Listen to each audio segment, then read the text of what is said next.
Rádio Novelo. Novelo. Esse é o Rádio Novelo Apresenta. Eu sou a Branca Viana.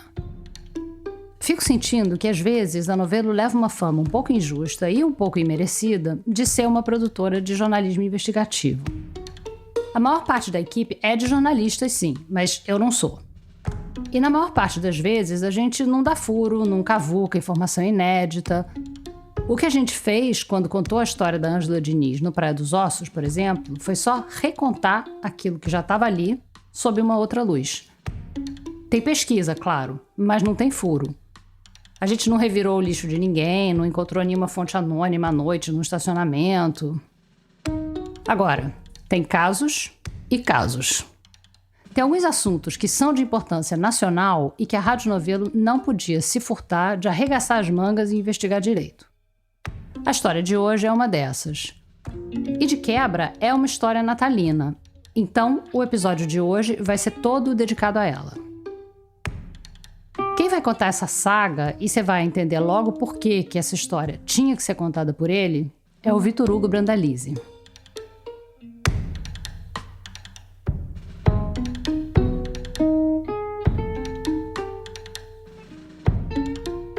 Quando eu era pequeno, de vez em quando meu pai aparecia em casa com um balde branco na mão. Mas o que eu lembro é assim, tinha um baldinho branco, se você lembrar, tinha aqueles 2 degraus dentro da garagem, tinha 2 degrauzinhos, e aí colocava o baldinho ali. Um dia eu levantei a tampa para espiar o que tinha dentro do baldinho. Eu tinha uns 7 anos de idade. E eu lembro de ter aquelas bolinhas brancas. O balde estava cheio até o topo dessas bolinhas brancas, que para mim pareciam muito com bala de coco. Sabe aquelas balas que faziam sucesso nas festinhas de criança nos anos 90? Aquelas com umas franjinhas que pareciam um pompom? Na minha cabeça, o baldinho estava cheio dessas balas. Só que meu pai não é confeiteiro. Ele é veterinário, especialista em nutrição animal. Então era mais provável que o conteúdo do balde não fosse assim tão delicioso. Pelo menos pro meu paladar, enquanto espécie. Era milho, soja. Milho e soja, basicamente. Mas não só. Um pouquinho de farinhas de vísceras, pena, quer dizer. Um pouquinho de pena de galinha e farinha de vísceras. Um produto de boa qualidade, proteica, altamente proteica. Mas naquele dia em que eu finalmente consegui abrir o baldinho, você imagina, né? Criança, só podia acontecer uma coisa. E o que é curioso nisso é que, pelo que eu me lembro, meu pai estava ali, vendo. E ele não fez nada. Só ficou ali olhando, caladão, no pé da escada. Pode ser que... Será que eu deixei mesmo? Deixou. Eu lembro do gosto até hoje. E não era de coco. Eu não lembro do meu pai estar com uma prancheta na mão naquela hora. Mas até faria sentido se ele tivesse. Porque, na verdade, o que ele estava fazendo, deixando o filho dele comer ração, era meio que uma expansão de um experimento. Eu estava fazendo teste para ração de cães. Daí eu alimentava os nossos cães para ver se eles comiam. Alimentava os cães, de vez em quando uma criança. O objetivo era esse. Pro meu pai, os nossos 2 vira-latas, a Milka e o Beethoven, e agora eu, éramos cobaias. Degustadores para ver se essa é boa, essa não é. Essa... Eu tô imaginando aqui essa prancheta do meu pai. E nessa prancheta imaginária, ele ia notar que as cobaias divergiram completamente na avaliação da ração. Uma delas, 30 anos mais tarde, ainda lembra perfeitamente da apresentação do prato, do ambiente, do sabor. Já os cachorros... Não gostavam nada, deixavam tudo lá, não dava certo. Mas essa rejeição não abalou o especialista. Porque ele não era um chefe gourmet veterinário. Ele era nutricionista. E pelo aspecto nutricional, ruim não era. Não, ruim não era. Não era porque você tá junto aí comigo até hoje, Júnior. Ah, sim, você deve ter reparado que meu pai tá me chamando de Júnior. É porque a gente tem o mesmo nome. O meu pai é o Vitor Hugo Brandalize. E eu, porque achei mais curto para usar no jornalismo, deixei o Júnior pra lá e passei a assinar igualzinho a ele. E aquela degustação foi só mais uma das muitas que meu pai acompanhou. A minha mãe também foi cobaia ou degustadora algumas vezes. Mas, talvez porque ela era mais exigente, o que ela provava não era ração. Numa dessas vezes, ela teve o privilégio de degustar a carne de um animal que, fora um círculo muito restrito de pessoas, nunca ninguém tinha comido. Porque era um bicho novo, que não tinha nem sido criado pela natureza. Era um tipo de ave que ainda nem tinha nome, que estava sendo inventada naquele momento. E que um dia apareceu para minha mãe, dentro de casa, pelas mãos do meu pai. Mas não o bicho inteiro, só um pedaço. Trazia, por exemplo, o peito, para saber a degustação do tempero, como estava. Só que muitas vezes ele abusava da condição de marido e do paladar exigente da minha mãe e invadia o local de trabalho dela com pratinho. Às vezes, não sei se a mãe lembra que ela era dentista lá dentro. E aí provava? Acho que provava. Quer dizer, na verdade, eles dois trabalhavam na mesma empresa. Ele era nutricionista e ela era dentista na Perdigão. No caso, dentista de humanos, tá? Dos funcionários. E, pelo que meu pai tá contando, de vez em quando ela tinha que largar uma aplicação de flúor ou um tratamento de canal ali para provar um pedacinho de peito daquela ave. Daí dava o parecer se estava muito salgado, se estava menos, se pegou bem o tempero, se não pegou. Na época foram muito rigorosos e diziam, esse não tá bom, esse é bom, esse não é. Eles tinham que ser rigorosos naquela avaliação porque a nova ave tinha uma missão difícil pela frente. Ela estava sendo criada para desbancar um bicho que está por aí há muito tempo. Mas para fazer frente ao peru, nas festas natalinas. Para fazer frente ao peru, uma ave que faz parte da dieta do ser humano há pelo menos 2.000 anos, que é quando o bicho foi domesticado, na América Central. Já faz um bom tempo também que o peru é o prato principal em várias datas comemorativas, principalmente nos Estados Unidos. And the smell of turkey. Eu nunca comi peru assado na vida, e já vai ficar claro por quê. Mas tá no nosso imaginário.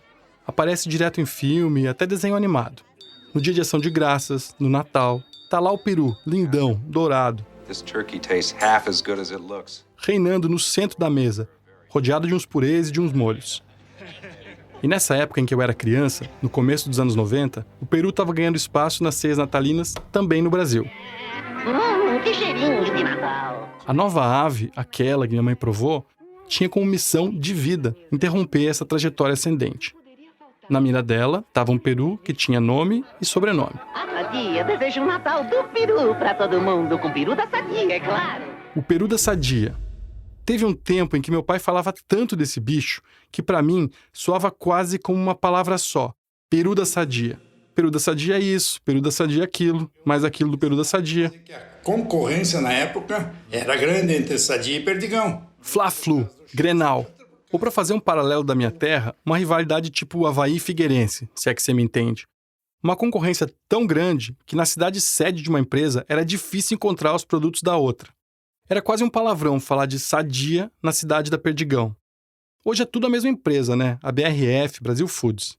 Mas naquela época elas ainda eram concorrentes. Agora, quando chegava a época do Natal, essa concorrência ficava totalmente desequilibrada. A Sadia tinha o peru e a Perdigão não tinha nada. Até que essa nova ave começou a sair do papel. E, na verdade, a Perdigão, nessa época, desenvolveu um produto que chamou a atenção do Brasil. Todo mundo queria saber o que era um Chester. O Chester. Eu conheço bem a história do Chester. Na minha casa se fala desse bicho desde sempre. Desde sempre para mim, que nasci nos anos 80. A origem do Chester, de onde ele veio, as dificuldades envolvendo esse negócio. Eu sei que muita gente tem curiosidade em saber o que raios é o Chester e de onde esse bicho veio. Eu nunca publiquei essa história até agora, mas eu já contei muitas vezes uma versão resumida dela na mesa do bar ou tentando impressionar alguém. Foi um dos assuntos que eu usei para conquistar não minha companheira, que não deu nenhuma bola quando eu tentei, mas os meus sogros, por exemplo, se amarraram. Então eu sei que essa ave provoca reações. Não é à toa que tem tanta lenda em torno do Chester. Sempre teve uma aura de mistério ao redor dele. Em parte porque a estratégia da Perdigão é essa mesmo. A empresa nunca deu muitos detalhes sobre a ave. Até o New York Times ficou encucado. Em 2016, o jornal publicou uma reportagem sobre o Chester. Olha o título. A mítica supergalinha brasileira. O que exatamente é um Chester? O texto, que era super bem-humorado, claro, era assinado pelo Simão Romero, que era o correspondente do Times no Brasil naquela época. Já no começo, a reportagem trazia algumas das lendas a respeito dessa supergalinha. O Chester realmente vem do Polo Norte e migra todos os anos para o Brasil? Ele é mesmo gerado por galos de 1 metro de altura? O Chester dá em árvores dentro de um laboratório? A gente já vai falar dos pormenores anatômicos do bicho. Ou melhor, o meu pai vai. Eu tô aqui falando de ração, das lendas e da origem do Chester, porque eu nasci na cidade onde essa ave surgiu. Não fica no Polo Norte, apesar de muita gente desse lugar nos últimos tempos parecer que vive em Nárnia. Fica em Santa Catarina. Na cidade de Videira, no caso. Os meus pais moram em Videira, no meio oeste catarinense, até hoje. A cidade tem esse nome porque ela nasceu como um lugar de cultivo da uva. Videira, uva. Mas depois ela ficou conhecida por um outro produto. Onde nasceu foi o berço da Perdigão e o berço E também do Chester, no caso. A minha família assistiu todos os lances do voo meio desajeitado desse bicho até ele virar uma presença constante na ceia de Natal dos brasileiros. Eu não encontrei uma pesquisa sobre isso, mas eu suspeito que o Chester da Perdigão já seja tão presente quanto, ou mais até, do que o peru da Sadia. Alguns amigos brincam que eu sou herdeiro da Perdigão. Eu já ouvi isso muitas vezes, mas não é exatamente o caso. Sim, tem familiares meus entre os fundadores da empresa na década de 30 em Videira, mas o meu avô morreu bem cedo, quando meu pai tinha 3 meses de idade. Então sim, a minha família ajudou a fundar a empresa. Mas o meu ramo da família, do meu pai e dos meus tios, sempre trabalhou na área técnica. Meu tio Edésio era um deles. O tio Edésio era especialista em genética? Ele era um dos irmãos mais velhos do meu pai. Não, o tio Edésio também era especialista em nutrição, no início da carreira, e depois ele foi o gerente geral da agropecuária, o diretor técnico. Durante 3 anos, ele foi o responsável técnico por uma operação que correu dentro de um segredo industrial que já dura décadas e que, no fim, resultou num novo bicho. Quer dizer, naquelas mesas de bar, nos meus papinhos para chamar atenção, eu sempre dizia, com um fundo bem concreto de verdade, que foi o meu tio quem inventou o Chester. Antes de começar a contar essa história, um aviso. Eu sei que a criação de animais para abate é um tema polêmico, e com toda razão para ser. Essa é uma luta histórica de ativistas em defesa dos direitos dos animais e dos defensores dos direitos trabalhistas também, porque o trabalho em frigoríficos pode ser extremamente degradante. A ideia de contar essa história aqui hoje não tem nada a ver com a romantização desse processo.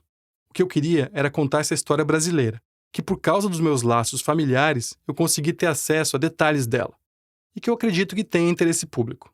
Porque, como eu disse, não são poucos os boatos e teorias envolvendo o Chester.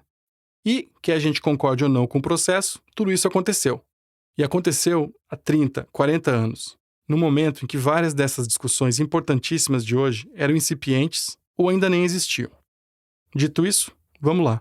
Porque o início do Chester o nascimento foi no incubatório de Videira. O meu pai estava lá desde o comecinho. Incubatório é onde nascem os pintinhos. Mas o meu pai está se adiantando aqui. Essa história começa antes do primeiro filhote romper a casca do primeiro ovo de Chester. O ano era 79. No ano de 1979. O que a Perdigão divulga é que nesse ano de 79, a empresa mandou 2 funcionários para os Estados Unidos. O objetivo, a gente já sabe, era encontrar algum frango grande o suficiente para competir com o peru da Sadia no Natal. E um desses técnicos enviados pela direção da Perdigão era o meu tio Edésio. O tio Edésio e outro veterinário, chamado Mário Ricciardi, foram buscar esse frango em Maryland. Nos Estados Unidos. Mais especificamente, na região de Baltimore. E encontraram o geneticista. O Edésio pesquisou na época e foi informado que estavam tentando desenvolver esse frango melhorado. Tentando desenvolver um frango melhorado. A ideia não era trazer um animal pronto, e sim fazer um frango novo. O que aconteceu foi o seguinte: desenvolvimento genético. No bar eu sempre falei dessa coisa de melhoramento genético, comparando com aquela história das ervilhinhas do Mendel, que a gente aprende na escola.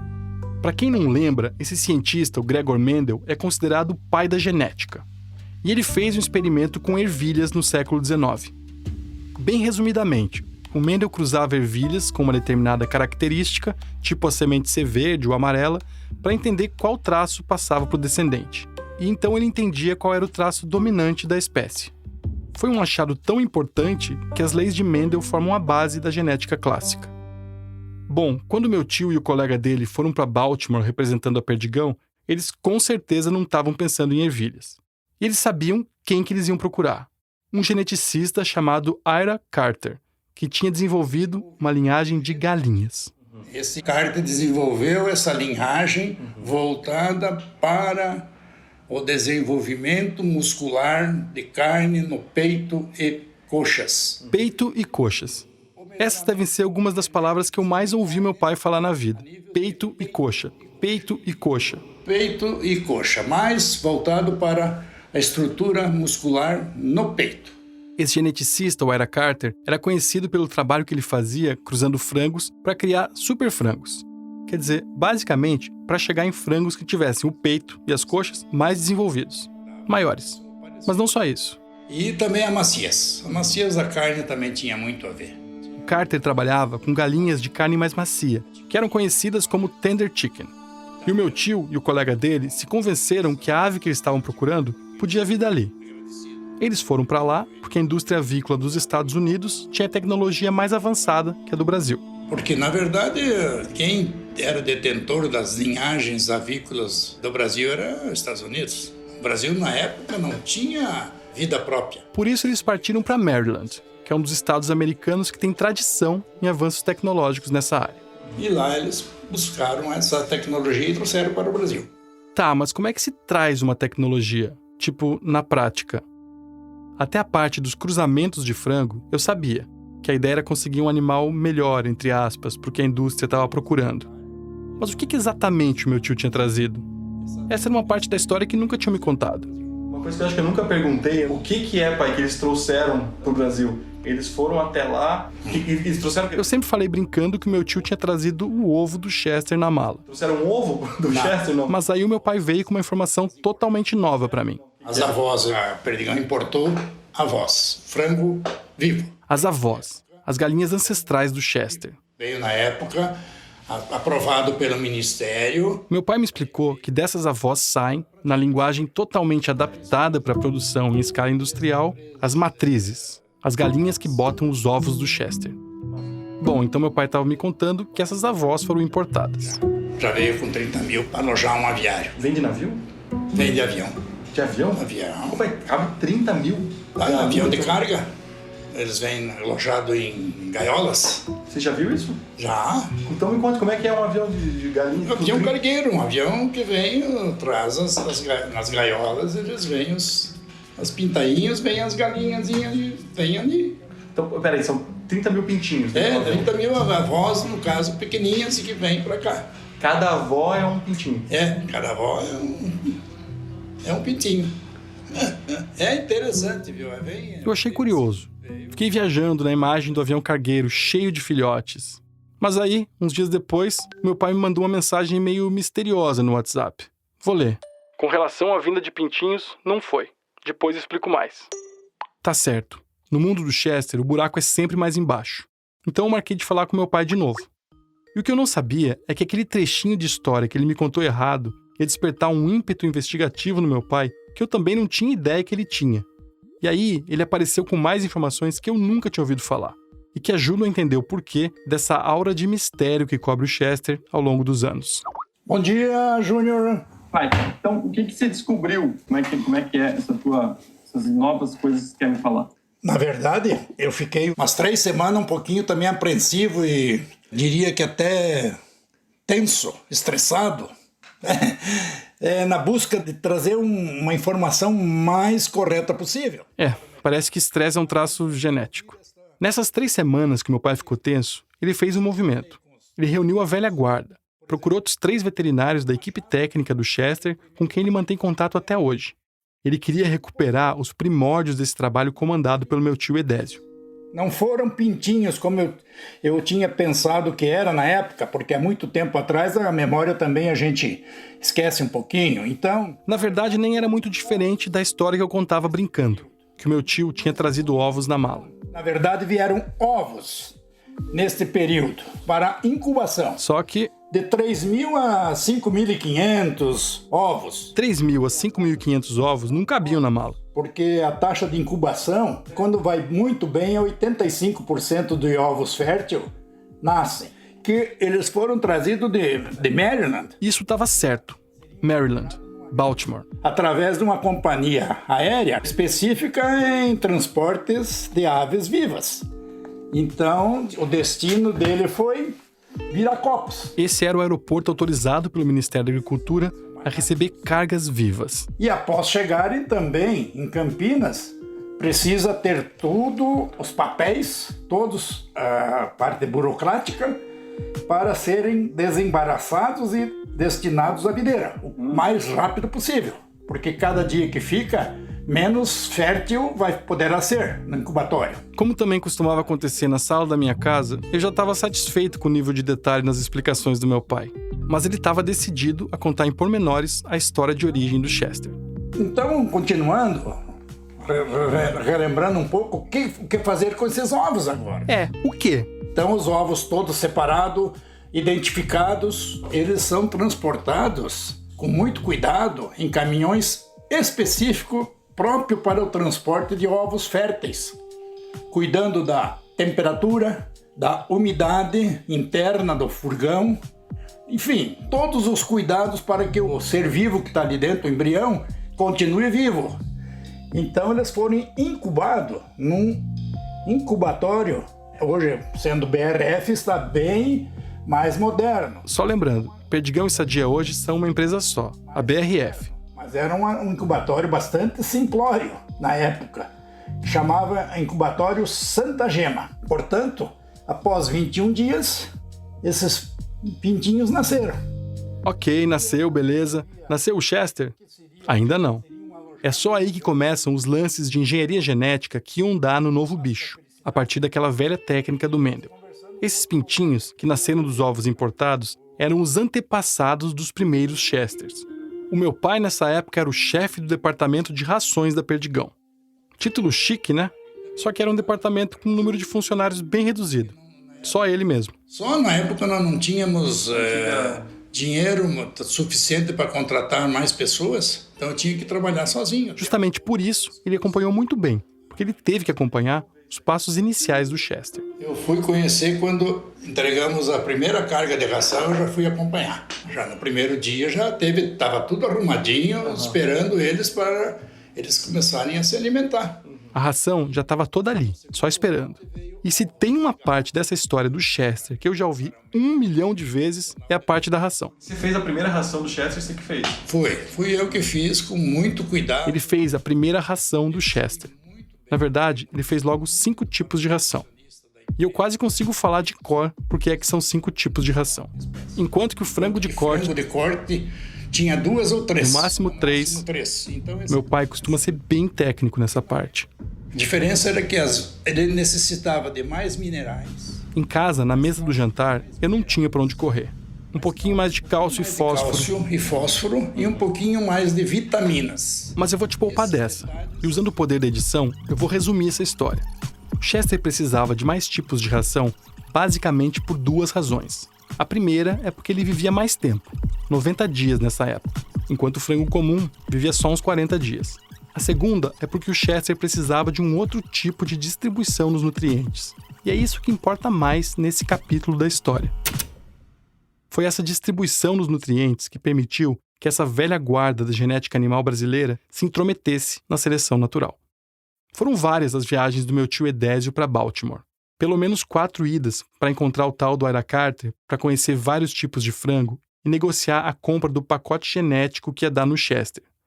Quando a negociação terminou, o meu tio voltou com os ovos. 9 tipos diferentes de ovos. E aqui está a chave da criação do bicho. Eram 9 linhagens de frangos. 9 linhas puras, como meu pai me disse. Cada linha com uma característica própria. Uma linha era mais propensa a ter melhor empenamento. Outra linhagem tinha melhor ganho de peso. Outra tinha mais peito, outra tinha mais coxa, outra dava mais ovos. Outra linhagem, menos dias para atingir o peso de abate. E assim por diante. Essas 9 linhas é que iam ser cruzadas várias vezes, de novo e de novo, até chegar no frango que essa indústria queria. O meu pai sempre enfatizou que esse tipo de trabalho, pelo menos com aves, nunca tinha sido feito no Brasil. O que ele nunca tinha me dito era como foi precário. Éramos técnicos novos. E na época, 79, não tinha computador para fazer as formulações. Não tinha um programa específico para formular. Era na caneta, na mão e pensamento. Escolhiam a ave no olho, olhavam para ela e diziam: essa aqui tem um bom peito, essa aqui tem uma boa coxa. Esse aqui vamos cruzar com esse aqui vamos dar assim. E assim foi. Era melhoramento genético na unha. O meu tio e a equipe dele varavam madrugadas nisso. Ele pegava as penas, separava assim, soprava o peito dela, as penas uma para um lado do outro, olhava como é que era a formação desse peito, se estava numa boa conformação, separava. Aí pegava um outro, não, esse aqui é um olho quinado, o peito tem quilha, daí não é bom. Com as coxas era a mesma coisa. Pegava, apertava, olhava, dava umas assopradinhas também, olhava o comprimento dela, podia ser muito comprida, fazia as medições, fazia isso aí, separava. Foram 3 anos disso.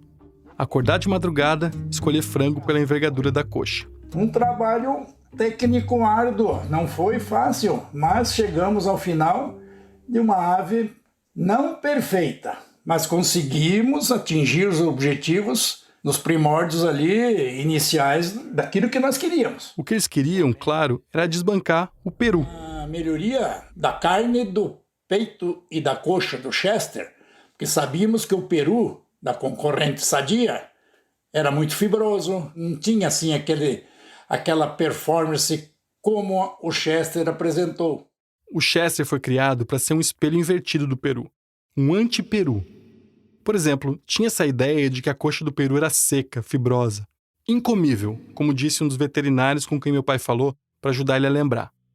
Então, na hora de formar os casais, eles escolhiam a dedo as galinhas que tinham as coxas mais macias e mais suculentas, como aquela que eles deram para minha mãe provar.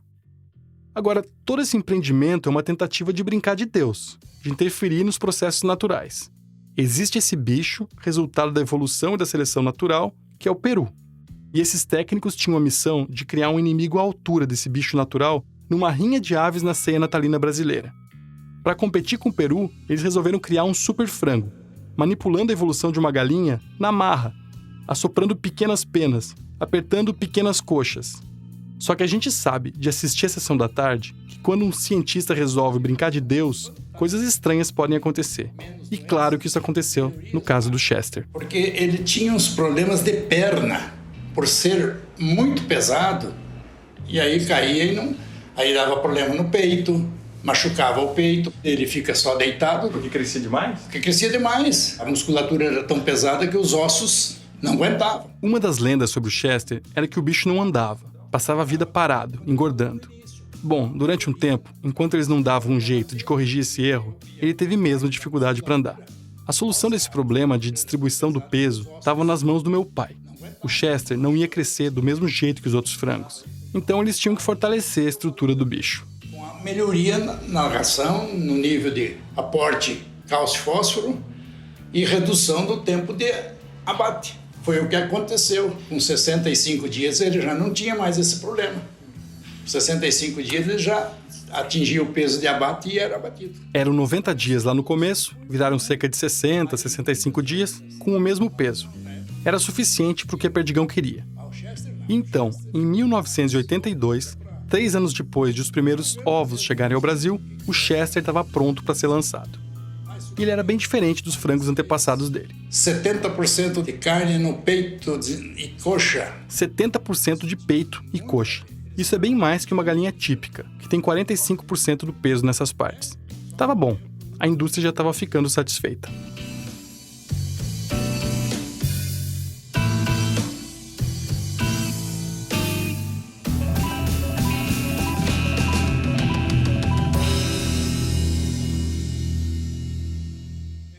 Frango que na época do Natal serve 8 pessoas. Quer dizer... Dá pra notar o orgulho na voz do meu pai reivindicando o quinhão dele na autoria desse bicho, né?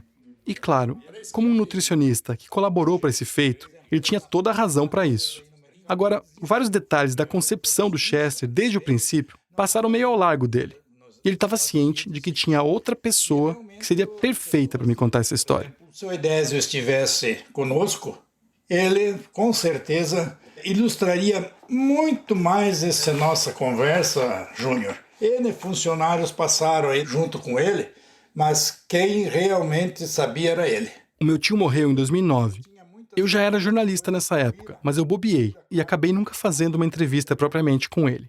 Só uma ou outra conversa sobre o Chester, principalmente depois que eu descobri o quanto as pessoas de fora da família achavam esse bicho curioso. Um detalhe importante que meu pai não sabia, por exemplo, era de onde tinha vindo o nome Chester. Durante a minha vida toda, esse nome sempre foi muito natural para mim. Tipo borboleta ou cavalo, um Chester. Quando eu comecei a aprender inglês, eu me dei conta de que o nome vinha de chest, que é peito, busto em inglês. E aí, o final Chester era para pontuar um aumentativo, tipo mais peito. Mas depois eu descobri que isso era um pseudo-anglicismo, porque ninguém usa a palavra chest para falar de peito de frango. Se usa breast, chicken breast. O meu pai não sabia nada da história de origem do nome, então ele sugeriu que eu falasse com Carlos Machado, um veterinário que era da equipe do meu tio, que passou um mês em Baltimore com ele, quando eles estavam selecionando a ave.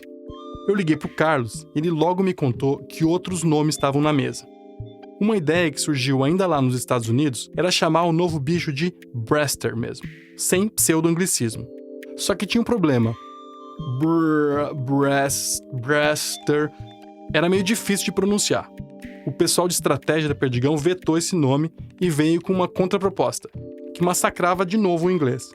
Se Breaster era difícil de falar, que tal Bester? Best, afinal, é uma coisa boa. The best, o melhor. Bester, então, é o maior melhor. Um nome excelente para um produto, né? Não importava se essa palavra não existia em inglês. Eles curtiram tanto a ideia que até chegaram a registrar o nome no INPE, o Instituto Nacional de Propriedade Industrial. Mas acabou não colando também. Aí um outro gaiato veio com outra ideia dessas que caem como uma luva. Peitudo. Direto ao ponto, né? Não era essa a mesma ideia? E nessa ceia, vamos então de peitudo? Já tá no ponto, peitudo? Esse nome também tá registrado lá no INPE no nome da Perdigão, mas também não foi pra frente. O que acabou colando mesmo foi o Chester. O que o Carlos não conseguiu lembrar é de quem foi a ideia. Eu tava lamentando tanto não poder conversar com meu tio Edésio que não resisti e fui atrás de outra pessoa. Alguém que conheceu muito bem o meu tio. É uma emoção, Júnior. A minha tia Lânia foi casada com meu tio durante 35 anos. O meu companheiro, né? Foi companheiro 35 anos em vida e tudo, né? E ela trouxe uma nova dimensão para essa história. O Edésio muitas vezes chegou a dizer, não, é quase que um filho nosso, né? Porque na época nós não tínhamos nem a Eduarda, né? Um filho tratado com cuidado e preocupação. Tão focado nessa ave, né? Não, é o nosso filho. O Chester. É tenso, assim, né? Muita preocupação. Muita preocupação. Tá aí mais um traço genético que deve passar de tio para sobrinho. Isso não tem como dizer que não, né?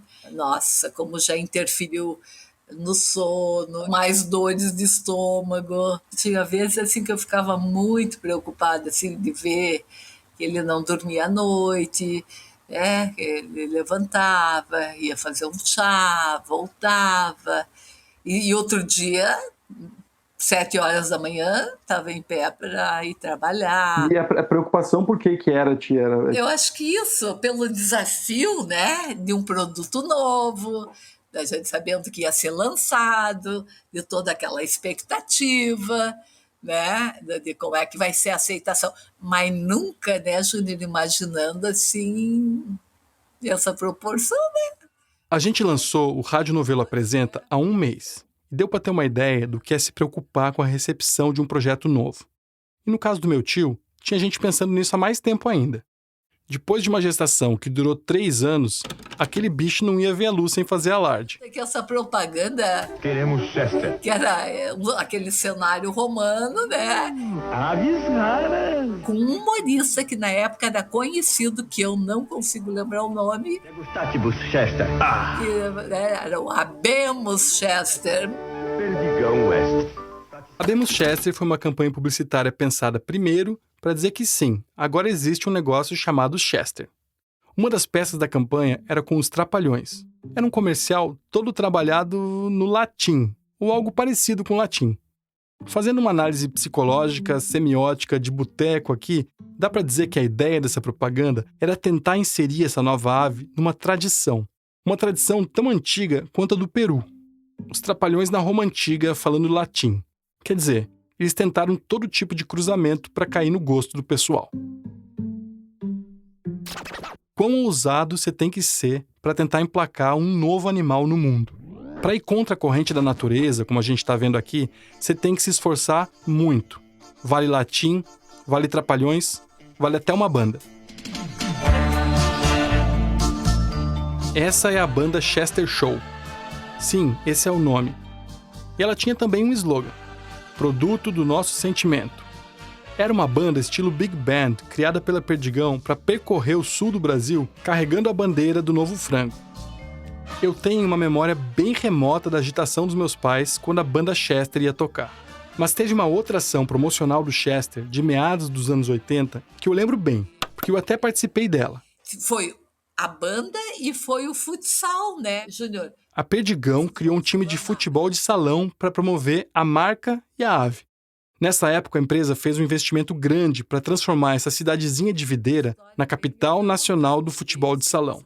E conseguiu, viu? Porque veio um rapaz de Minas, que era o melhor jogador na época, Jackson. De novo em Videira, Santa Catarina. O time que a empresa montou foi bicampeão brasileiro, tricampeão sul-americano, várias vezes campeão catarinense, vice-campeão do mundo em 87. Campeonato Brasileiro de Futebol de Salão. A torcida, da qual eu fiz parte com pouca idade e um pompom na mão, se chamava Torcida Chester. Tinha o nome do frango estampado nas camisetas dos torcedores e um Chesterzão peitudo como mascote. Perdigão, campeã da 17ª Taça Brasil de Futebol de Salão, 4-0. Com essa campanha multifacetada que tentava conquistar ao mesmo tempo estômagos, corações e mentes, o Chester foi ganhando espaço. Mas mais do que o latim, os trapalhões, a banda e a equipe de futsal tem um elemento que ajudou a popularizar o Chester muito mais do que qualquer outro: o mistério em torno do bicho. A tia Lânia me contou que o tio Edésio usava muito a expressão segredo industrial. Tinha uma coisa muito séria, assim, de segredo de Estado, assim, né? Eles não divulgavam foto das granjas, não davam muito detalhe de que bicho era aquele ou o que tinha dentro dele. Que causava uma curiosidade. E aí parece que tem um segredo de Estado, meio tipo assim, o segredinho da Coca-Cola, assim, tempero de Chester, não. Não, eu sei que isso é guardado a 7 chaves até hoje, assim. O meu pai já tinha enfatizado bem para mim a participação do tempero para aceitação do Chester. Ele, claro, falou usando a linguagem técnica dele, explicou em detalhes que depois do depenamento e de a ave passar pelo chiller, as agulhas perfurantes injetavam um tempero secreto no bicho. Esse processo meu pai conheceu bem, e ele adora falar sobre isso. Aliás, sempre que ele acha que um ponto é importante, ele esquece totalmente que está falando comigo e quebra a quarta parede desse podcast. Olha, pessoal, o tempero, um tempero na época desenvolvido também pelo Dr. João Degenhardt, que é um bioquímico na área de frigorífico. Eu estava sentindo que meu pai estava prestes a contar o segredo da fórmula secreta da Coca-Cola, quer dizer, do tempero do Chester. E o jornalista investigativo que habita em mim não se segurou. O tempero que ele fez, o João, era como? Era aqui que tinha? Aqui tinha cebola? Tinha, cebola, alho, lembro que era tomilho, comilho, como é que mais, o que era? Cominho, noz moscada, eu lembro que tinha. Vinho branco, alho, cebola, salsinha. Esses grandes segredos da indústria de alimentos, tipo o molho especial do Big Mac, parecem uma caixa preta durante décadas e depois a gente descobre que era ketchup, mostarda e maionese. Além, é claro, de um monte de corantes, espessantes, realçadores de sabor e aditivos, como qualquer produto que saia de uma indústria alimentícia. No caso do Chester, do tempero original, o que sobrou hoje foi a cebola e o alho, segundo o rótulo do produto. Além de um aroma natural de aipo e do glutamato monossódico, um realçador de sabor presente em milhares de produtos da indústria de alimentos. Agora, fora o tempero, foi a minha tia quem me ajudou a entender o porquê de tanto segredo em torno do bicho. Para além do marketing, que isso já está na cara. Era o medo de estar lidando com um bicho totalmente desenvolvido em laboratório. Sentia uma preocupação muito grande em relação a essa coisa sanitária, preocupação de que, meu Deus, se pegasse qualquer coisa ou desse qualquer coisa, assim, o rombo que seria. Imagine acontecer alguma coisa com essas avós aí, enfim, tinha que ser todo aquele cuidado para não haver nenhuma infecção. É que se uma linha pura pega uma doença, ela se espalha como rastilho de pólvora. Tanto que, assim, as granjas todas, depois que foram preparadas para isso, né? Aquele cuidado sanitário, assim, deles, né? De tomar banho antes de entrar, de se vestir com vestimenta toda esterilizada. Uma razão mais prosaica e também ligada ao marketing é que tem uma regra na indústria de alimentos que é não mostrar muito mesmo os bichos vivos, porque pode dar pena nas pessoas. Agora, isso é meio contraditório, né? Porque o que é que seria um problema para as pessoas? Essa lembrança visual de que elas estão comendo um bicho que até outro dia estava vivo, que teve uma vida curta e toda ela em cativeiro, justamente para ser morto e parar no prato de alguém? O pensamento da indústria alimentícia parece ser assim. A gente faz isso. A gente só não quer lembrar você, consumidor, que a gente faz isso. Bom, mas voltando para as granjas de criação de Chester, todo esse mistério que foi construído envolvia até a localização delas. O New York Times chegou a enfatizar naquela reportagem que as aves eram criadas em lugares secretos. Hoje já não tem mais problema nenhum dizer que as granjas secretas ficavam em Videira, Tangará e Capinzal, essas cidades catarinenses. Mas na época não dava. Se meu pai ou qualquer outra pessoa abrisse o bico, eles perdiam o emprego. A direção da empresa tinha medo de espiões vindos de outros aviários mais a oeste, mais especificamente da Sadia. E daí que eles também tinham um cuidado assim, muito grande de segredo industrial, assim, né? Eu acho que isso também ajudou para que isso fosse tão guardado assim. Questões sanitárias, medo de espionagem, por tudo isso, pouquíssima gente era autorizada a entrar nas granjas. Famílias de funcionários, por exemplo, não podiam. Tanto que você vê que nem as próprias... Imagine, agora estou pensando, nem eu, como esposa, fui e conheci a granja. Eu queria muito poder dizer aqui que eu visitei uma granja de Chesters ou Chesteres, que eu já vi o bicho vivo e já tirei foto com ele. Mas não é verdade. Apesar dessa proximidade toda com a história, com a empresa, e de ter nascido na mesma cidade da ave, eu nunca vi um Chester vivo. Nem a minha mãe. E nem a minha tia, a pessoa mais próxima de quem trouxe o bicho pra cá e cuidou que ele existisse. Quer dizer, eu estava de novo na mão do meu pai. Na verdade, vi inúmeros Chester vivos. Os animais lindos, um frango que tinha diferenças dos outros, ou seja, mais peito, uma coxa mais formada, mais grossa, enfim. Ele estava descrevendo com tanta emoção que eu não sabia se eu estava com ciúme porque ele nunca tinha falado assim de mim ou se eu estava com inveja de ele ter visto esse bicho lindo. E o pior é que nem foto ele tem, porque a empresa não deixava os funcionários entrar com câmeras nos aviários. Hoje em dia, talvez até por causa dos boatos, de tempos em tempos, geralmente perto do Natal, a BRF solta uma ou outra imagem do Chester vivo. São poucas, mas dá para encontrar em algumas matérias online. Mas na época não era assim. Sempre com a restrição de manter isso aí em local fechado, não bater fotos na época. Por isso existem realmente muito poucas fotos do Chester vivo naquele tempo. O meu pai não tem nenhuma. A minha tia tem só do meu tio lá em Maryland, escolhendo o frango que daria origem ao Chester. Essa foto está no site da Rádio Novelo.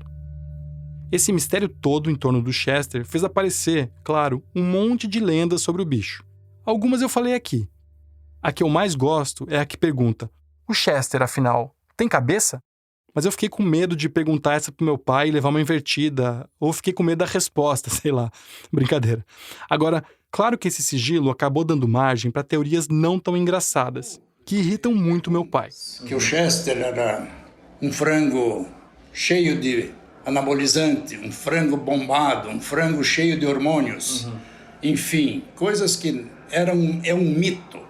Pessoal, é um mito. Faz até ele quebrar de novo a quarta parede, você viu. Eu, como responsável técnico da fábrica de ração, nos idos de 79 até 87, quando eu saí para fazer o mestrado, eu era o responsável pela produção de ração do grupo todo da Perdigão. Mas, nesse período, eu era o responsável técnico e, pessoal, nunca usei hormônio em ração. Nunca. Então, fiquem tranquilos. O que aconteceu foi desenvolvimento genético. Porque até hoje eu ouço falar. Até hoje que o Chester tem hormônios, assim. Às vezes em reuniões, assim, mas conta de verdade, mas não tem mesmo um hormôniozinho, não tem? Isso ficou uma coisa impressionante. Nossa, o Edésio se indignava, meu Deus, o Edésio se indignava. Pelo amor de Deus, como é que pode, né? Sem ter comprovação, você está falando com uma pessoa que trabalha com isso, uma pessoa que trouxe, né, toda a genética, isso é um aprimoramento de linhagem e tudo, mas seria, acho que hoje, uma fake news, assim, né? Seria tipo uma... E como para rebater uma ideia, assim, né? Que é dita. Esse é, com certeza, o mito que mais perturba quem estava diretamente envolvido no desenvolvimento do Chester.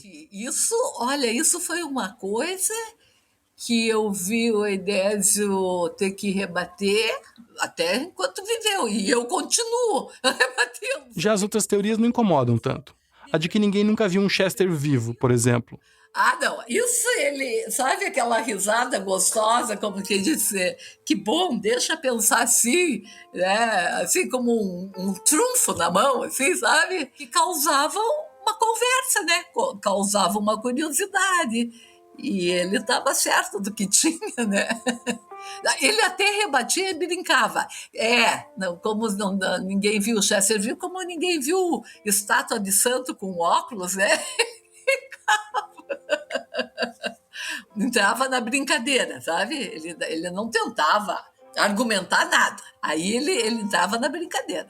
Porque sempre, nas reuniões sociais, nos lugares que a gente... olha aqui, o Edésio que trouxe o Chester, trabalhou com o Chester. Daí vinha. Como vinha essa brincadeira? Pois é, mas até hoje ninguém viu o Chester vivo. Já vinha isso. Como é que é essa história? E se o Chester existe? Daí ele ria, né? O meu tio Edésio teve nas mãos o poder de desmascarar todas as teorias da conspiração. Mas ele preferia rir e manter o mistério, esse mistério natalino. Será que era porque ele gostava de uma boa história? Ele gostava muito de contar histórias. E qual história é melhor? O Chester sem cabeça ou o meu pai, meu tio e aquela velha guarda tentando fazer frente a essa obra da natureza que é o Peru? As crenças, as lendas ou a história real, depenada, com todos os detalhes, todas as vísceras expostas? Qual que é melhor de ouvir? Para fazer esse episódio do Rádio Novelo Apresenta, para contar essa história de lendas, de crenças e do que é real em torno do Chester, eu também submeti uma informação que eu escuto desde sempre para o escrutínio da realidade. Agora, uma coisa também que eu sempre fico brincando naquela frase que eu costumo falar, que é o meu tio inventou o Chester, né? Eu acho tão bonitinho, muito bonitinho, meu Deus. A minha tia, quando conta essa história, fala que foi o meu tio Edésio quem trouxe o Chester dos Estados Unidos. A gente sabe que ele conduziu o desenvolvimento dessa ave, foi o responsável técnico pela operação. E a gente sabe também, agora com muitos detalhes, que tem uma equipe enorme envolvida. Do tratador ao produtor, do geneticista a quem faz a ração. O meu tio inventou o Chester? Na mesa do bar, com um fundo bem concreto de verdade, eu vou continuar dizendo que sim. Vitor Hugo Brandalize, produtor sênior aqui da Novelo. Esse foi o último episódio do Rádio Novelo Apresenta de 2022. A gente vai tirar uma semaninha de recesso entre o Natal e o Réveillon e tá de volta na primeira quinta-feira de 2023, no dia 5 de janeiro. Obrigada por embarcar nessa com a gente e por nos acompanhar nesses primeiros 6 episódios. Ano que vem tem muito mais. Te convido a visitar o nosso site, que tá bonitão, e sempre tem informações extras sobre as histórias que a gente conta aqui e sobre outros projetos da Rádio Novelo. Infelizmente, a gente vai ficar te devendo a foto do Vitor criança correndo atrás de um Chester. Ali no nosso site e também na descrição desse episódio no aplicativo tem um link para assinar a nossa newsletter. Nela você recebe sempre, em primeira mão, um spoilerzinho do episódio da semana e também uma dica cultural de alguém da nossa equipe. Aproveita também para seguir o Rádio Novelo Apresenta no seu aplicativo de podcasts preferido, dar 5 estrelas, compartilhar nas suas redes, falar com os amigos, enfim, dá aquela forcinha.